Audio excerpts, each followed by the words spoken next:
So sometimes our physical friends will say, well, Abraham, that all sounds nice. And I sort of kind of get it.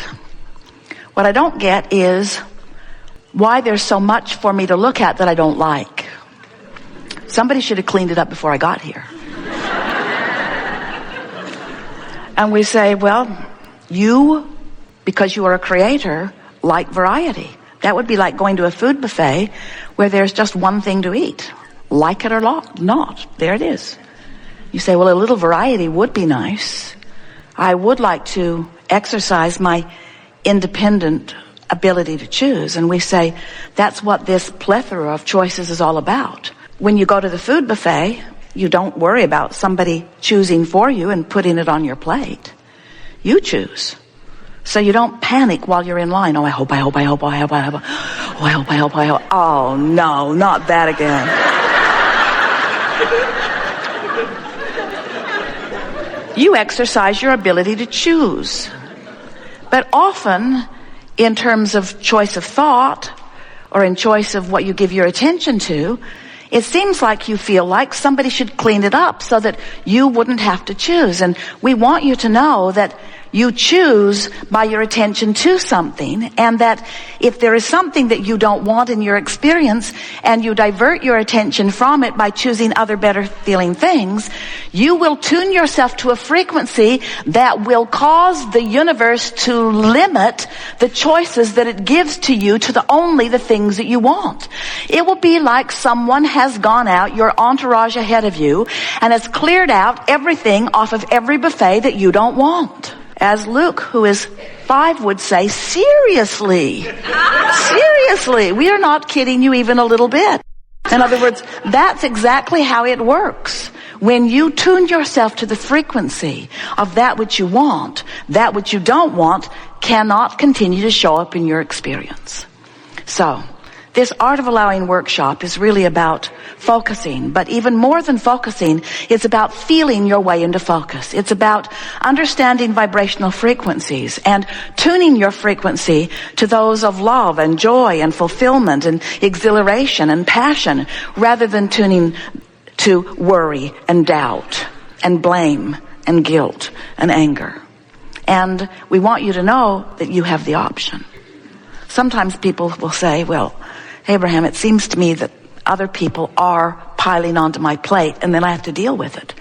And we want to say right here at the beginning, no one's piling on your plate but you. And if it feels like somebody's piling stuff on your plate that you don't want, it's because you are sloppy in your plating. Sloppy in your thinking. But we don't want to give you the impression that we want you to try to control your thoughts. That'll just make you nuts. Because the thoughts that you've been thinking have activated a vibration that has set up a buffet for you that has a bunch of other thoughts pretty much like those thoughts. And the more you try to control those thoughts, the more thoughts like those thoughts you get, until you begin to believe that there's a conspiracy to destroy your life. It isn't that way at all. It's just law of attraction yielding to you more of what you've got going on vibrationally. You can't set your radio dial on 6:30 a.m. and hear anything from any other frequency. You're going to get the frequency that you're tuned to, you see. So rather than complaining about the frequency that you're tuned to, we encourage that you change the frequency. So often that sounds to you like what we mean is think other thoughts. So rather than thinking that blameful thought for which you have tremendous evidence because you're not making it up, instead of thinking that blameful thought, you think we're saying think a bright, fluffy, shiny, happy appreciation thought. Ever tried it? Can you go from that blameful thought all the way over there without killing yourself or ruining organs? In other words, you can't make that vibrational jump. It's a vibrational whiplash. You can't accomplish it. So you just reach for a thought that feels a little better. But on that subject that you're already so invested in, you'd be better off to stay off that subject altogether, don't you think? Because every time you try to think about that thing that you don't want to think about, you're thinking about that thing you don't want to think about it, and you're thinking about it in the vibrational frequency that you don't want to think about it in. So you're using it as a reason to hold yourself in the vibrational equivalency away from who you are, and you feel rotten, and then you're even madder at that thing, whatever it is that you're focused upon that makes you feel this way, because if it would be different, you wouldn't feel this way, right? If you would behave differently, I would feel so much better. I want you to be the way we were the day I met you. Treat me like that. And we say, it doesn't work that way, does it? Vibration is responding to what you've got going on. So what we are really encouraging is that you accept the reality of this vibrational reality. Do you? Do you know there's a reality and there's a vibrational reality? Do you know that the vibrational reality precedes the reality? In other words, there is always a vibrational equivalent of something before there is a manifestation of it. And in this vortex of creation, all things that you want have been gathered and are held by the resources that create worlds for you to feel your way into the vicinity of. So today we're going to be talking about getting into the vortex. On Monday, the book will finally be released. Getting into the vortex. It's been driving Jerry and Esther crazy that they can't just put it in your hand, because they have discovered that it seems to do the work. And do you know what its secret is? It plays music that is unusual in canter and asks that you find a breathing pattern that matches it. But because it's unusual in its canter, it's 1, 2, 3 strong breaths in, and then 5 breaths out. Not what you think you do. Often what you do when you sleep, but not what you think you do. You think you go 3 long breaths in, 5 shorter breaths out. And it requires so much of your attention at first that you can't think about those worrisome thoughts you've been thinking about. So just focusing upon the music that is played puts you in a place of less resistance, and then in the background we are speaking to you everything that the source within you knows about everything that matters to you. Now, this is a tool that will put you in the vortex. You don't need it. You just need to know that there is a vortex and want to get in. And you need to notice when you are in and do that more often. And once you're in the vortex, it's helpful if you notice what thought threw you out, and then avoid that thought if you can, by thinking thoughts that help you to maintain your frequency. We want to help you to realize that so much of the effort that you've been offering, effort to meditate, effort to focus, effort to accomplish goals, effort to make your world a better world, your personal world or your physical world a better world. So much of the effort that you've been offering has been from your keen awareness of what you don't want. The majority of the effort that the majority of people, that the majority of you know, which means almost everybody, is offering almost all of their effort from outside the vortex. And that's why it feels hard. To make the point, we've been playing with these money and the law of attraction cards. They're affirmation cards. And most people would think that an affirmation card would be a good thing. Go to the mailbox, don't have as much money in my bank account as I do bills in the mailbox. So I'll buy these brilliant cards. We wrote them. And from my place of worry or concern or even fear, I will begin efforting through the process of affirmation.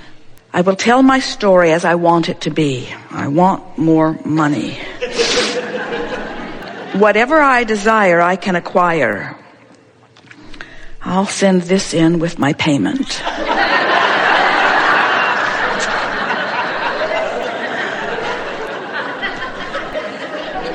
Achieving success is my natural birthright. Somebody should have told my parents. I got nothing from them, nothing. My every story is attracting its vibrational match. Yeah. I am the creator of my own life experience. This is very bad news.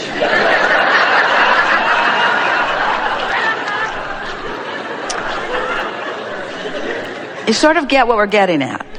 When you're outside the vortex and you effort, there's a backlash because it activates a defensiveness within you that sort of defends where you are. Sort of like when you have a disagreement with a friend on the same point and the friend believes one way and you believe the other way, and the more you talk, the more you both dig in where you were. Neither one of you moves over to where the other one is. That's what happens when you are outside the vortex when you do your affirming. It's like you are affirming the opposite of what you mean to. I'm developing the skill to direct my thought. Right. I do not need to have money to attract money. Well, that is fortunate.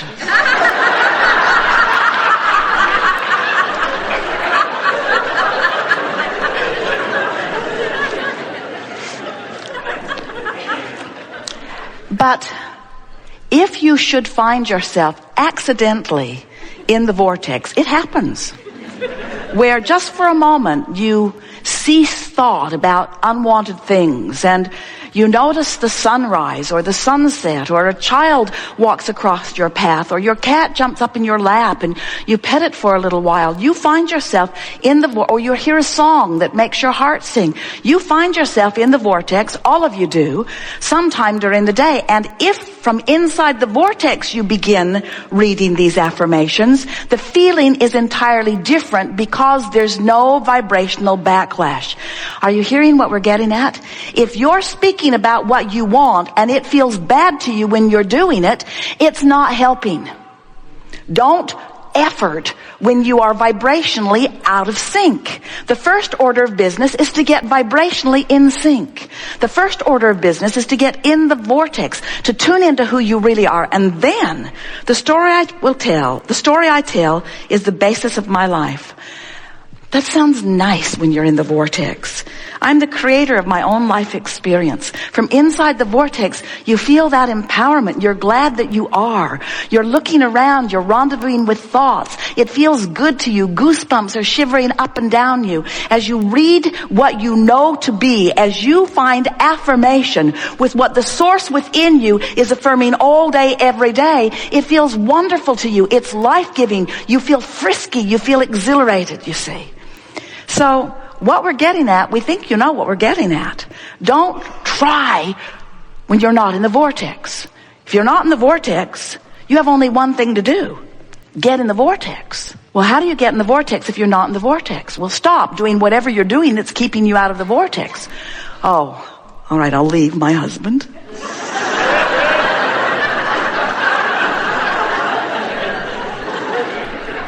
I'll quit my job. And I'll give each and every one of my children away. That isn't exactly what we meant. We mean the things that you are doing all day, every day that are affecting your vibration the majority of the time are the things that are going on in your mind. It's the things that you're thinking about. It's the things you're pondering. It's the beliefs you hold. A belief is just a thought you keep thinking, you know. So what you're wanting to do is change your beliefs, train your beliefs. But here's the thing, that this getting into the vortex conversation is really wanting to impart to you in a way that you've never heard it before. Don't try to change your thinking from outside the vortex. It will only backlash and make you dig in more. To change your thinking, you've got to be up to speed with who you are. So what does that mean? Meditate, quiet your mind. When you quiet your mind, you'll stop thought. When you stop thought, you'll stop resistance. When you stop resistance, your vibration will raise. When you run, when you take walks, when you get out in nature, when you interact with those who you really love, when you make long lists of things that you appreciate, when you get on rampages of appreciation. We've written several books, and every book is full of processes. We know you're sick of them. Processes, and every process is written to assist you in moving in the direction of who you are. But this is the big one. This is the big one that will make the most difference the fastest to you. This is the process that says, somehow, some way, I'm going to quiet my mind. I'm going to hypnotize myself. We don't mean that literally. I'm going to find some way of bringing myself into the vibrational vicinity of who I really am. And when I'm feeling measurably better, then I will offer my effort. Then I will set my goals. Then I will make my plans. Then I will call the airline and book my flights. Then I will go to the department store to purchase clothes. Then I will make love to the person I love. Then I will call someone on the telephone. In other words, get in the vortex and then. Get into the vortex and then. Get into the vortex and then.